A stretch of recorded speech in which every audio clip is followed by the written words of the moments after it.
어제 뵌 분도 있고 오늘 처음 뵙는 분도 있는데 감사합니다. 이렇게 주님 안에서 우리가 말씀의 교제를 나눌 수 있는 것, 이게 참 놀라운 특권인 것 같아요. 전혀 알지 못했던 저희들인데 예수 때문에 이렇게 만날 수 있고 예수님의 말씀을 나눌 수 있다는 것, 이 얼마나 큰 축복이고 특권인지를 모릅니다. 어제도 제가 한 45분 말씀드렸네요. 어저께 한 45분 정도, 평소에 한 배 길게 말씀했는데 오늘 아침 박도준 사관님이 한 45분까지 하셔도 전혀 걱정이 없습니다. 저희 교인들은 라고 말씀을 하셔서 제가 준비한 것, 저는 그냥 준비한 것만 말씀드리겠습니다 라고 말씀을 드렸습니다. 여러분들 망원경 아시죠? 망원경은 제가 굳이 설명드리지 않아도 어떤 데 쓰는 물건인지를 여러분들이 잘 아실 겁니다.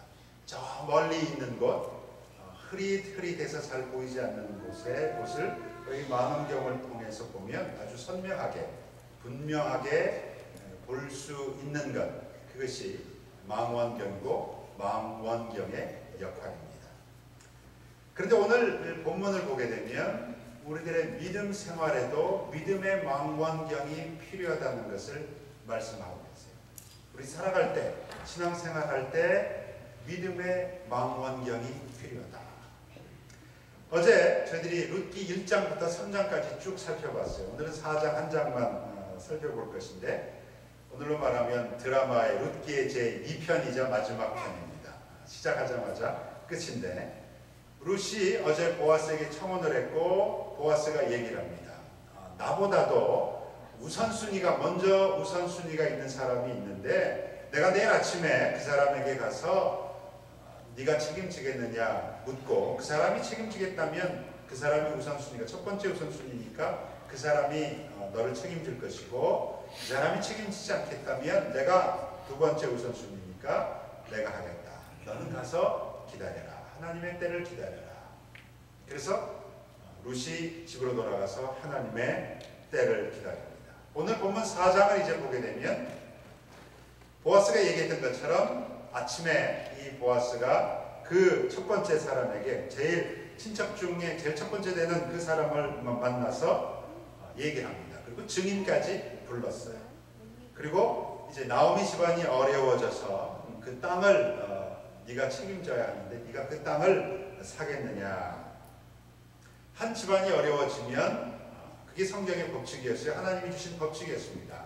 그 가족의 가장 가까운 친척이 그 땅을 사서 그 사람들이 살게 해주는 거예요. 그리고 50년, 희년이 되면 다시 그 땅을 그 원래 주인에게 돌려주죠. 그래서 모든 사람들이 공평하게, 부자만 부자 되는 것이 아니라 성경의 법칙은 모든 사람들이 공평하게 살도록 은혜를 베푸시고 배려하셨어요.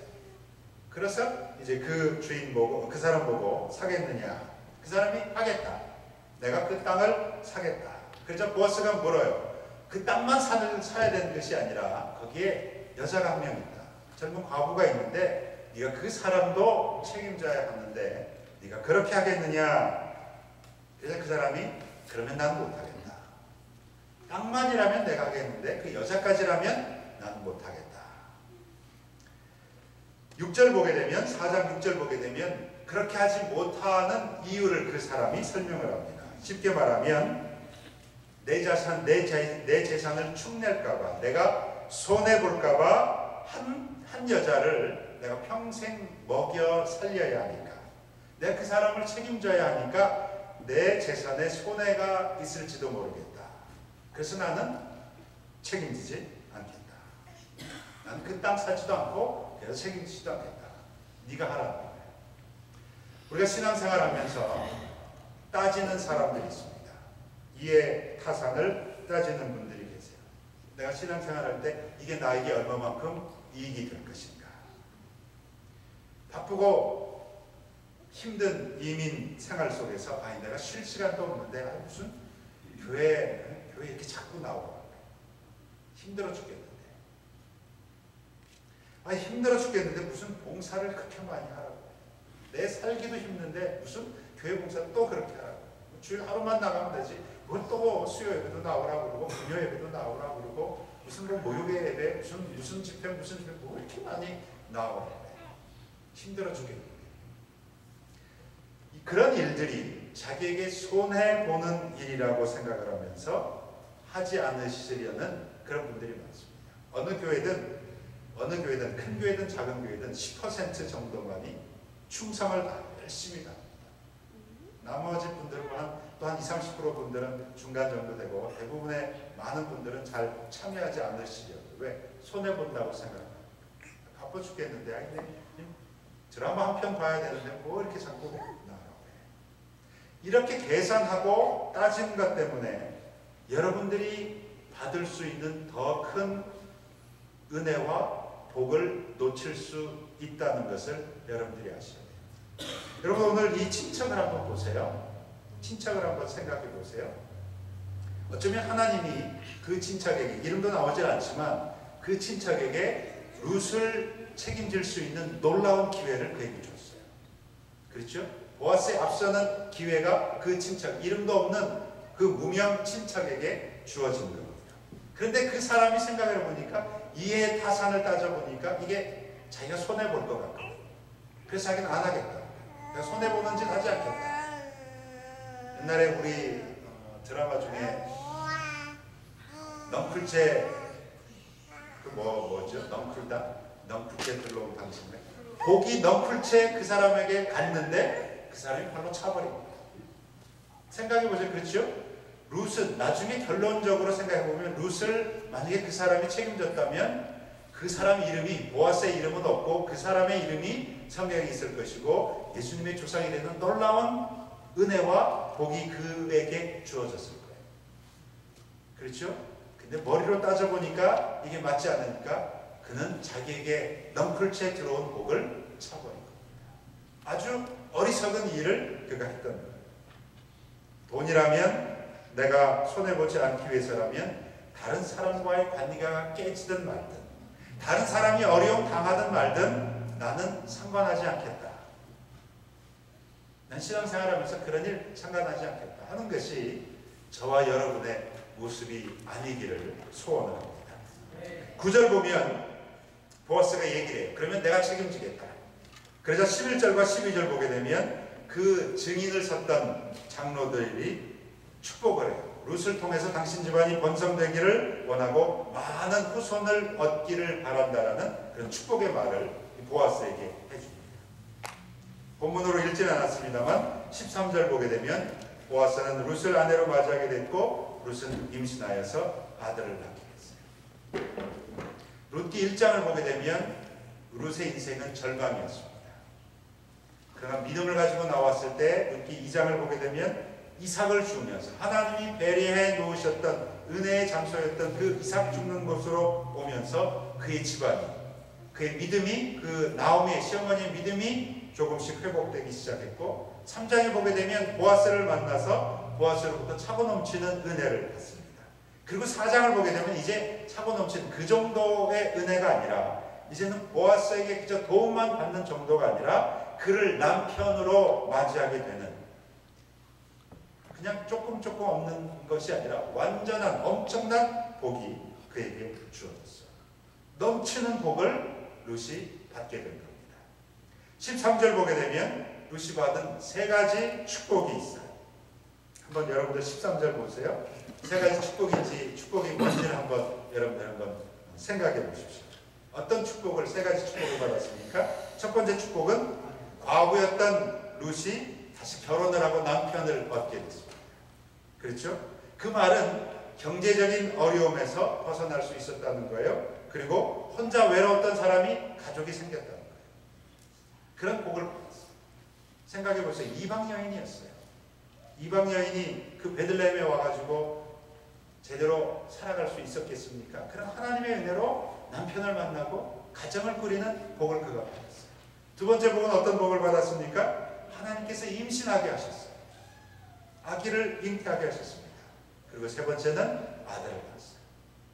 당시 아들이 굉장히 중요했잖아요. 그죠? 아들을 낳았어요. 이 3가지 축복을 받았습니다. 그런데 여러분들이 23절을 자세히 보게 되면 이 룻이 받았던 3가지 축복보다 더 더 중요한 단어가 거기에 숨겨져 있습니다. 그게 뭐냐면 혹시 발견하신 분이 계십니까?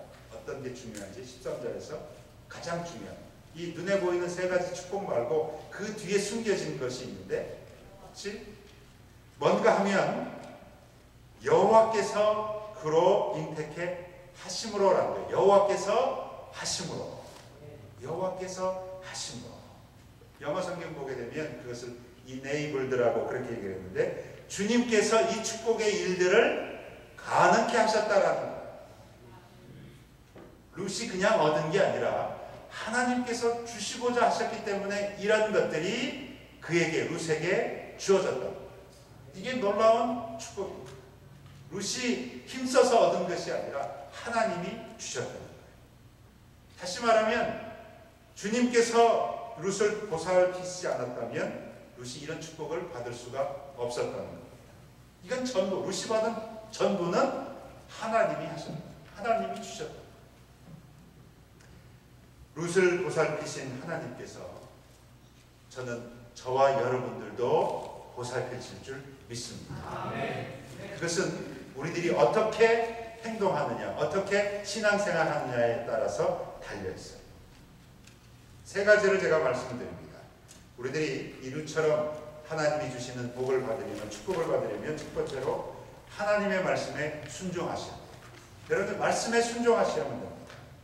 13절 이 하나님이 주신 놀라운 축복을 룻이 어떻게 받을 수 있었느냐? 그것은 룻이 믿음대로 살았고 믿음으로 나왔고 하나님 앞에 믿음대로 살았고 하나님의 말씀에 순종했기 때문에 가능했던 일이에요. 여러분 구약성경에 다니엘이라는 사람을 기억하시죠? 다니엘을 한번 생각해 보십시오. 다니엘과 세 친구가 바벨론으로 잡혀갔습니다.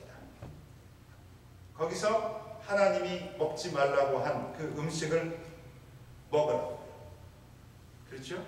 먹지 말라고 하신 그 음식을 먹으라고 이렇게 얘기를 합니다. 그때 다니엘과 세 친구가 얘기를 해요. 왕이 먹으라고 한 그 음식 저희들이 먹지 않겠다. 먹음으로써 우리 자신을 더럽히지 않겠다. 한번 비교해 봅시다.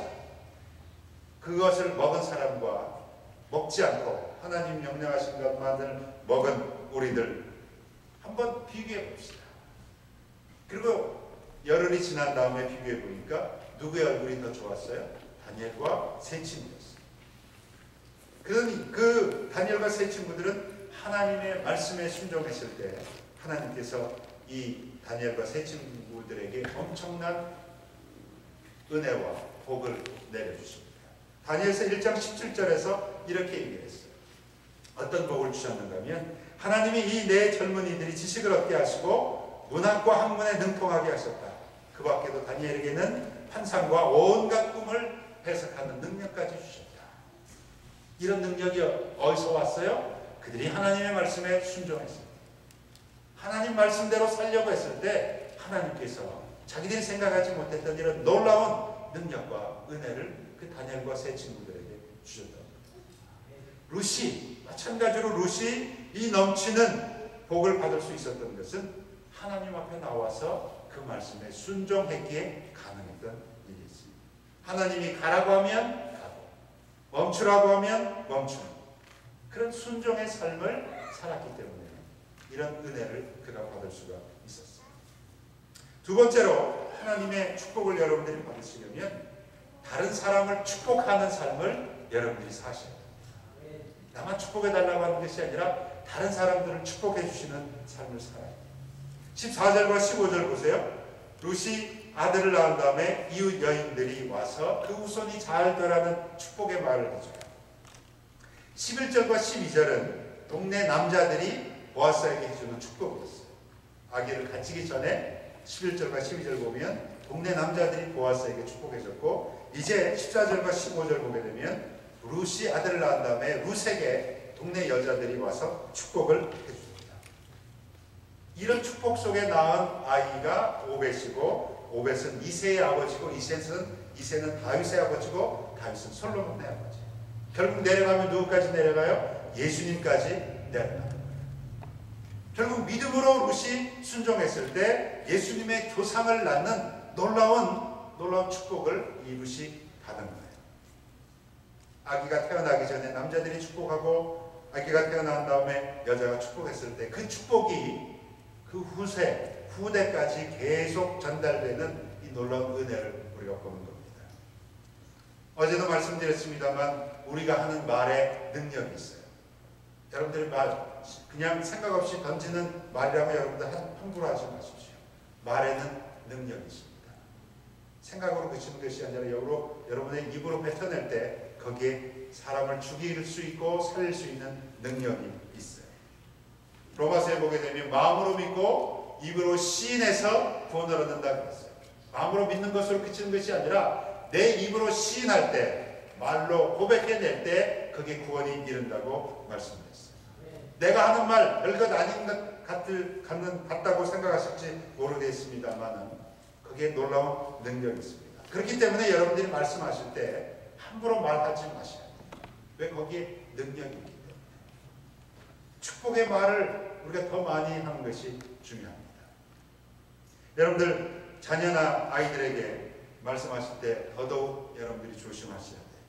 아이들이 좀 잘못하더라도 기분 나빠도 이 망할 놈아라는 말을 절대로 하지 마세요. 만약에 아이들을 좀 혼내고 싶은데 꼭 말을 해야겠다 하면 에이 이 잘될 놈아라고 축복을 해주세요. 망할 놈보다도 에이 잘될 놈아라고 축복해 주세요. 왜? 그것이 오늘 말씀을 보잖아요. 룻이 아기를 가기 전에 가진 다음에 사람들이 축복했을 때 그 자녀가 예수님이 조상이 되는 놀라운 그 후대까지 미치게 되는 은혜를 그가 받는 거예요. 여러분들이 사람들을 보실 때마다 축복의 말을, 특별히 어린아이들에게 축복의 말을 해주는 것이 필요합니다.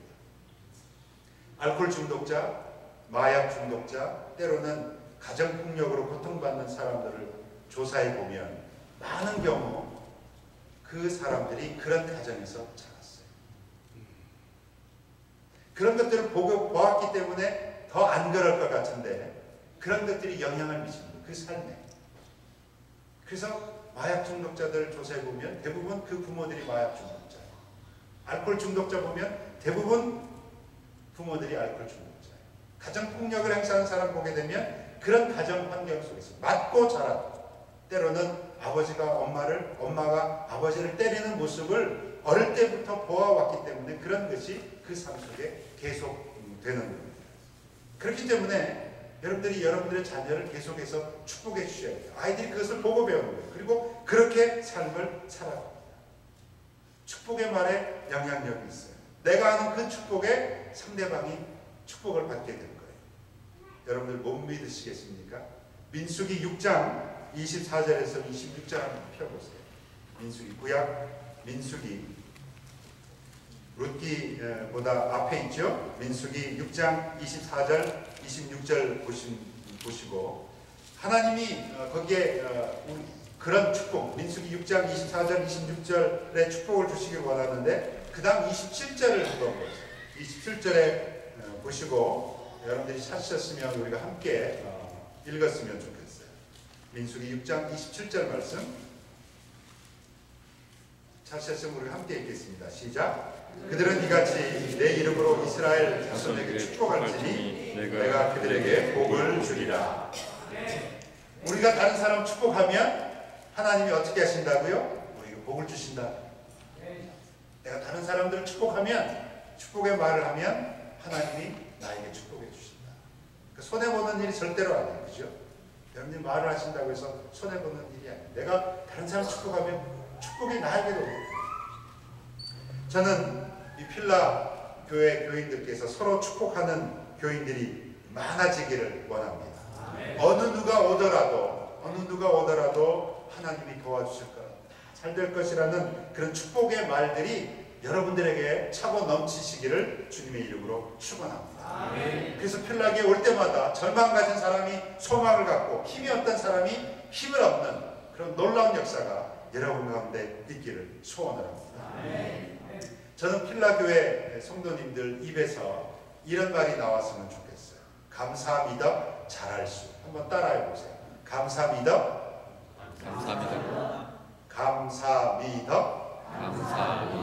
잘할 수. 그게 무슨 말이냐? 감사합니다. 사, 사랑합니다. 미, 미안합니다. 덕, 덕분입니다. 잘 될 겁니다. 할 수 있습니다. 수고하셨습니다. 한번 이제 여러분들이 해보세요. 입에 붙어야 되니까. 저는 다 아는지만 여러분들은 입에 붙여야 되니까 제가 오늘 떠드릴게. 한번 해보세요. 감사합니다. 사랑합니다. 미안합니다.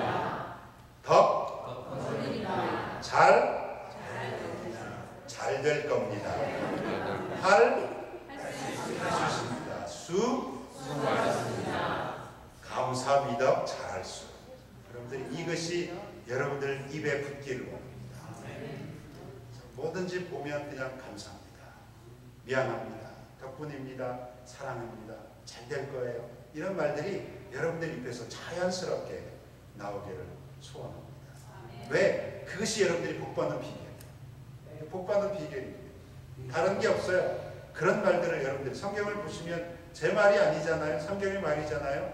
다른 사람 축복하면 하나님 축복해 주신다고 그러죠. 그런 말들을 여러분들이 더 많이 잘 하시기를 바랍니다. 옆 사람에게 한번 얘기해 보세요. 하나님에게 복 받으시기 바랍니다. 부부끼리는 하지 마세요. 부부끼리 복 받으면 그 집은 왕창 커지잖아. 그러니까 부부 아닌 사람들끼리 하나님의 복 받으십시오. 축복해 주십시오.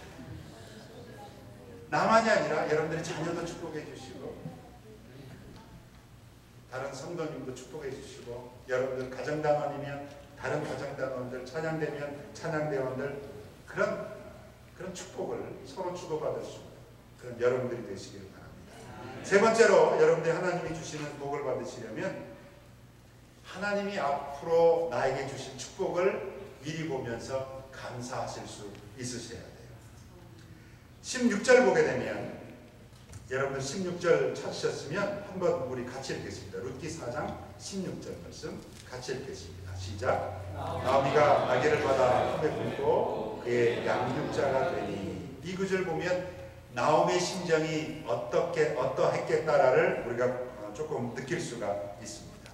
나오미가 어떤 마음이겠어요? 얼마나 좋았으면 자기가 할머니면서 부모처럼 그 아기를 키웠겠어요. 그죠? 얼마나 기분 좋았으면 자기가 할머니인데 마치 부모처럼 양육자처럼 키웠다. 여러분들 이 성경에 나오지 않지만 한번 그것을 한번 생각을 한번 해보세요. 여러분 우리 드라마 좋아하시죠? 그 나오미 할머니가 손자를 안고 어떤 심정이었을까? 어떤 마음이었을까? 한번 생각해 보세요. 아마 그 아이를 안고 자신이 과거에 가졌던 그 절망과 슬픔과 원망과 불평은 다 잊어버렸을 거예요. 그죠? 그러면서 그 아이를 보면서 뭐라고 했겠어요? 하나님 감사합니다. 하나님 thank you. 그죠? 참 감사합니다. 나에게 이런 은혜를 베풀어 주시네요. 하나님의 축복이 저에게 베풀어 주신 축복이 참으로 너무나 감사합니다. 아마 그런 마음으로 그 아이를, 그 손자를 마치 부모처럼 키웠을 거라고 생각해요. 그러면서 또 얘기했을 거예요. 하나님 죄송합니다. 제가 잘못했습니다. 제가 이런 것도 모르고 하나님께 불평했네요. 이런 것도 모르고 하나님께 원망했네요. 하나님 제가 잘못했습니다. 아마 그런 감정들이 그 아이를 볼 때마다 그가 느꼈을 거예요. 감사하면서 하나님께 죄송한 마음. 그런 것들을 느꼈을 겁니다. 여러분 룻기 1장에서 나오미가 어떤 불평을 했는지 여러분들 기억하십니까? 어제 말씀드렸죠? 1장 20절 21절 하나님은 나를 괴롭히셨다. 나를 빈털터리 만드셨다. 나에게 벌을 내리셨고 나를 불행하게 만드셨다. 그런데 이 4장 보면 정말로 하나님이 나오미를 불행하게 만드셨습니까? 빈털터리로 만드셨어요? 아니에요. 절대로 놀라운 축복을 그 나오미에게 주셨습니다. 여러분 나오미가 이렇게 될 줄 알았으면 1장에서 불평했을까요? 아닐 거예요. 불평하지 않았겠죠. 왜? 이렇게 될 줄 전혀 몰랐어요. 하나님이 주실, 그에게 베풀어 주실 그 축복을 상상도 하지 못했으니까 그런 불평 했겠죠. 그래서 깨닫지 못했으니까. 여러분 혹시 지난번 그 일본에서 열렸던 일본과 한국 야구 경기 혹시 보셨습니까? 프리미어 12인가요? 그 전 세계에서 야구 잘하는 12개 팀 모아가지고 경기를 하는, 혹시 그 경기를 보셨는지 모르겠습니다. 예선전에 일본에게 5대0으로 졌죠. 안타 거의 치지 못하고 아주 참패를 당했습니다. 근데 준결승인가 또 그 투수를 만났어요. 그래서 7회까지인가 3대0으로 안타 거의 치지 못하고, 그래서 이대로 지는 모양이다 생각을 했죠. 근데 9회 초에 기적적인 일이 일어났죠. 그래서 4대3이 됐습니다. 3대0으로 치고 있으면서 제가 그 경기 중간중간 보면서 뭐 도저히 저 투수 나오면 도저히 잽이 안 되겠구나, 다 졌구나. 근데 9회 기적적으로 4점을 내서 4대3으로 역전을 했어요. 그러고 나서는 이제 조마조마한 거예요. 그죠? 이게 어떻게 될까? 이게 한 점을 잘 지켜가지고 경기를 이겨나갈 수 있을까? 질까? 조마조마한 거예요.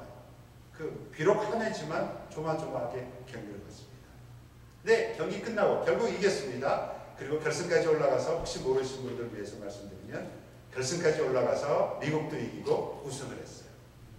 한국팀이 우승을 했습니다. 그 다음에 이제 경기 끝난 다음에 방송에서 하이라이트 보면 그때는 조마조마하지 않아요. 왜? 이미 이겼기 때문에. 이미 이긴 걸 알기 때문에, 승리한 걸 알기 때문에 그 다음에는 똑같은 경기인데도 실제로 할 때와 끝난 다음에 보면 조마조마하지 않아요. 그냥 느긋하게 조금 있다가 안 다칠 거야. 아주 조마조마한 마음이 전혀 없이 느긋한 마음으로 합니다. 여러분, 믿음 생활도 마찬가지예요. 현재는 조마조마해. 그죠? 우리 삶이, 내 인생이 어떻게 될까? 내 삶이 어떻게 될까? 조마조마합니다. 그런데 여러분, 예수 믿는 우리에게 주어진 건 뭐예요? 하나님의 영광의 승리예요. 결론은 우리에게 승리가 주어졌어요. 그렇죠? 여러분들 다 천국 가시잖아요. 그죠? 뭐가 두려우십니까? 이 땅의 삶이 뭐가 두려워? 결론은 승리예요. 결론은 나 있습니다. 결론은 나 있어요. 그렇기 때문에 우리들이 이 삶을, 물론 삶을 살아가면서 힘들고 어려운 일이 있지만은 너무 조마조마하지 마세요. 왜? 이미 우리의 결론은 승리로 결론 날 거기 때문에, 영광으로 결론 날 거기 때문에, 여러분들이 그 앞으로 나에게 주실 하나님의 영광의 승리를 생각하면서 우리가 감사하면서 살아갈 수가 있어야만 합니다. 어제와 오늘 걸쳐서 저희들이 룻기를 살펴봤습니다. 여기 중요한 3명의 등장인물이 나와요.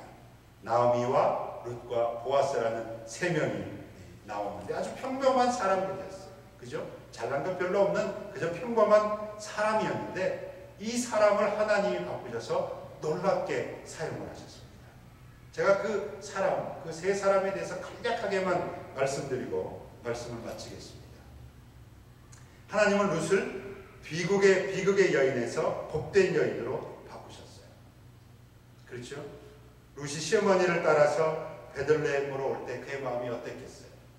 남편도 죽고 이제는 자기 고향도 아니고 남의 나라에 가서 자기 친척과 가족 떠나서 남의 아는 사람 한 사람도 없는, 그저 시어머니 한 사람 믿고 올 때, 자기 언어도 아니고요, 문화도 아닌 거기를 떠나서 의지할 곳 하나도 없는 그 땅에 올 때 그 마음이 어떻겠습니까?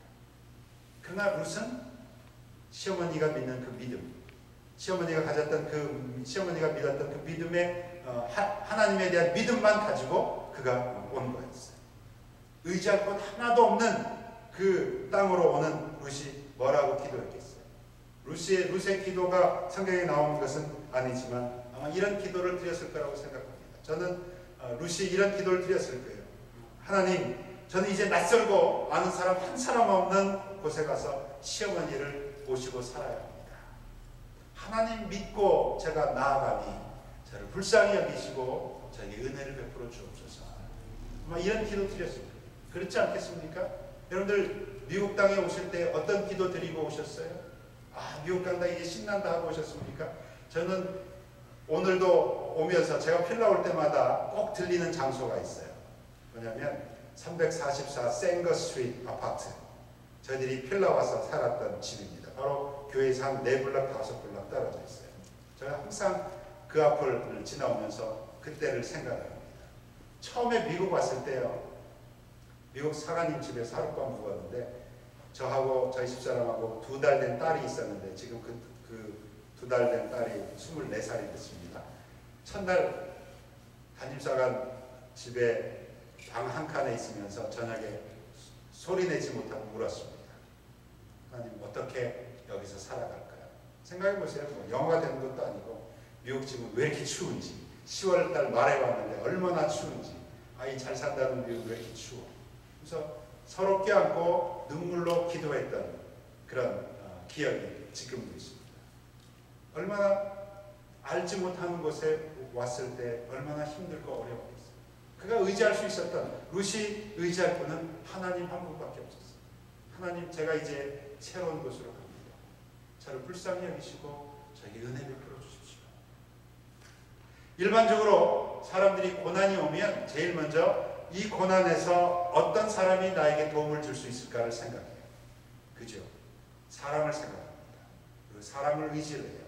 그 사람에게 가서 부탁을 하는데 도움이 안 되면 다른 사람 찾아요.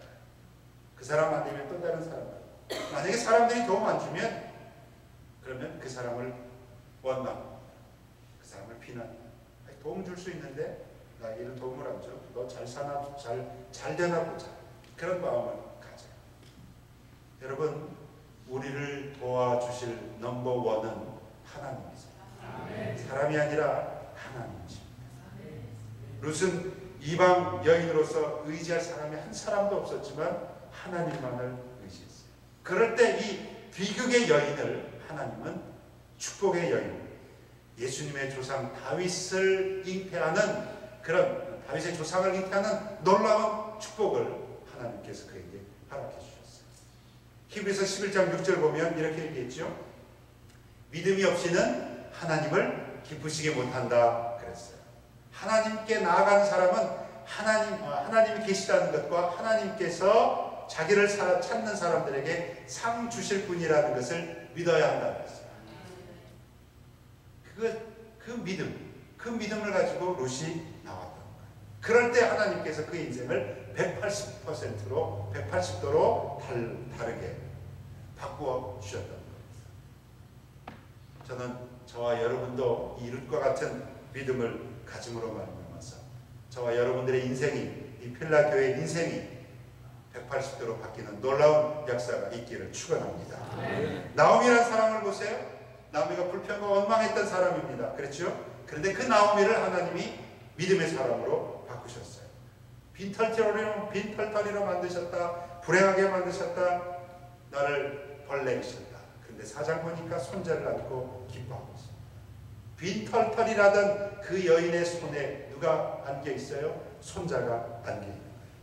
그 손자를 볼 때마다 하나님 손자 주셔서 감사합니다라는, 우리 집안을 이렇게 새롭게 축복해 주시니 감사합니다라는 그런 찬양과 기도를 드렸을 것이고, 그리고 손자를 축복했을 겁니다. 나오미가 왜 어떻게 변화될 수 있었습니까?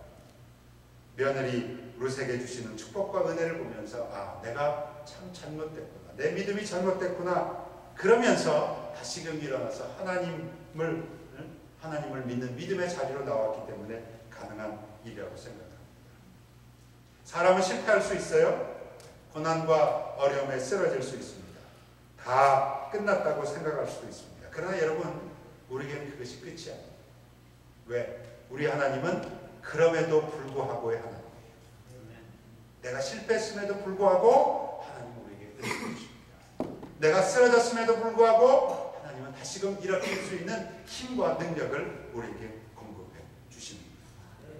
유명한 음악가 중에 토스카니니라는 사람이 있습니다. 이 사람은 선천적으로 굉장히 눈이 나쁜 사람이에요.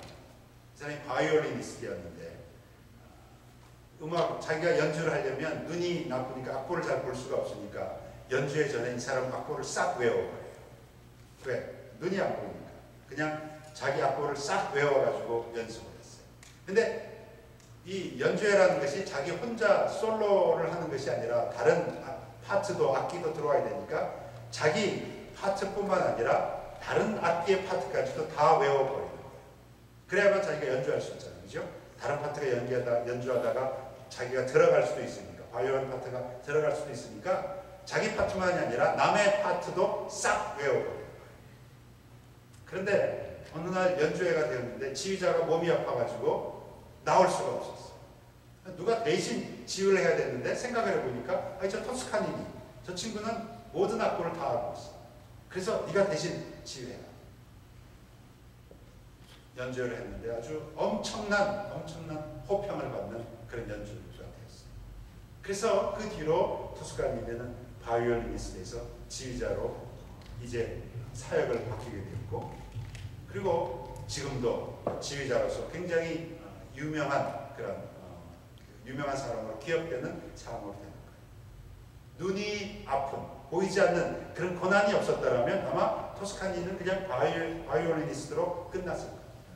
그러나 그런 그에게 주어졌던 고난을 하나님께서 사용하셨고, 그것을 통하여서 그가 그 인생이 새로워질 수 있는 놀라운 축복을 그가 받을 수가 있었다는 겁니다. 나에게 주어진 고난과 실패를 내가 어떻게 활용하느냐에 따라서 내 삶이 바뀔 수가 있는 거예요. 하나님을 원망하던 그 병든 신앙을 가졌던 나오미는 그럼에도 불구하고 하나님을 만남으로 말미암아서 하나님을 찬양하고 그리고 하나님께 복을 받는 사람으로 변할 수가 있었습니다. 여러분, 우리도 변할 수 있어요. 어떻게? 하나님을 만나면. 다시 은혜 자리로 나오면 이 불평으로 가득 찼던 나오미처럼, 그 나오미가 축복의 사람으로 변했던 것처럼 우리들도 바뀔 수가 있다는 사실. 세 번째로, 하나님은 보아스를 구원의 역사의 주인공으로 바꾸어 주셨습니다. 룻기 4장 18절, 17절 이하를 보게 되면 거기는 족보가 나옵니다. 그런데 이 족보는 다윗까지만 나오는데, 마태복음 1장에 나오는 족보에 보게 되면 아브라함부터 시작해서 예수님까지 나오는데, 그 예수님의 족보에 보아스의 이름이 당당하게 올라가 있어요. 어떻게 해서 그가 예수님의 족보의 이름이 올라갈 수 있게 되었을까요? 룻을 아내로 맞이합니다. 룻을 아내로 맞이함으로 말미암아서 그가 하나님의 구원의 역사의 한 부분을 담당하는 중요한 인물로 바뀔 수가 있었다는 거예요. 여러분들, 우리 묘지에 가보면 묘비에 그 글귀들이 쓰여져 있습니다. 여러분들 가서 한번 보시면 글귀들이 쓰여져 있어요. 좋은 글귀들이 있습니다. 사랑하는 아빠 누구누구, 아니면 믿음의 용사 누구누구, 하나님의 군사 누구누구, 주님의 좋은 병사 누구누구, 이런 기도의 용사, 이런 좋은 글귀들이 그 사람 이름 앞에 붙어져 있는 것을 보게 됩니다. 그냥 좋은 말 아니에요. 그렇죠? 보통 사람들이 생각하면서 저 사람은 저런 삶을 살았다라는 평가 속에서 짧은 글귀지만 그 글귀를 묘비에다가 새겨 놓는 겁니다. 그러면서 후손들도 보면서, 다른 사람들도 보면서 나도 저런 믿음을 본받으면서 살아야겠다, 그런 결단을 합니다. 저희 할머니 묘비에 가면 이런 글귀가 쓰여져 있습니다. 한국에 있는데, 저는 그 할머니 묘비에 쓰여져 있는 글귀가 제 묘비에도 나중에, 죄송합니다만 저보다 연세 드신 분도 계시는데 가는 데는 순서가 없기 때문에 제가 말씀드린 것은 제 묘비에도 할머니 묘비에 있는 것과 같은 글귀가 쓰여졌으면 좋겠다라고 생각을 하는데, 히브리서 11장 4절 말씀이에요. 자가 죽었으나 오히려 믿음으로 말하느니라. 죽었으나 믿음으로 말하느니라. 여러분, 우리가 죽은 다음에 여러분들의 이름이 족보에 올라갈 거예요. 이미 올라가신 분들도 있을지 모르겠습니다. 아니, 우리가 죽은 다음에 사람들이 여러분들에 대해서 평가를 할 거예요. 저 사람은 어떤 사람이었다. 장례식에 가면 추모사도 하고 그러잖아요. 거기서 어떤 사람이었다고 사람들이 얘기를 합니다. 저 사람은 참 기도 많이 한 사람, 저 사람은 찬양 많이 한 사람, 저 사람은 성경 많이 읽은 사람, 성경 많이 쓸 수도 있겠죠. 찬양을 너무 좋아했던 사람, 봉사 많이 한 사람, 눈에 보이지 않게 섬긴 사람, 사랑이 많은 사람, 남을 도와준 사람, 이런 평가를 할 거예요. 아니면 저 사람 참 불쌍하게 인생 살다 간 사람, 혼자 잘난 사람, 매사에 불평하고 부정적이었던 사람, 자기만이 최고라고 생각했던 사람, 사람들의 평가가 다 다를 겁니다. 우리는 내가 한 대로 심은 대로 거두게 될 거예요. 그런데 여러분, 더 중요한 것은 사람의 평가는 별 중요한 게 아니에요. 누구의 평가가 중요해요? 하나님의 평가가 훨씬 더 중요해요. 하나님이 내 인생에 대해서 어떤 평가를 내리실까? 예수님이 가룟 유다에 대해서 어떤 평가를 내리는 줄 아십니까? 마태복음 26장 14절 보게 되면 차라리 태어나지 않았다라면 좋을 사람, 차라리 세상에 태어나지 않았으면 좋았던 사람이 가룟 유다. 그게 예수님의 평가예요. 사도 바울이 쓴 성경 보게 되면 거기에 대부분 마지막 부분에는 자기와 동역했던 사람들의 이름을 열거합니다.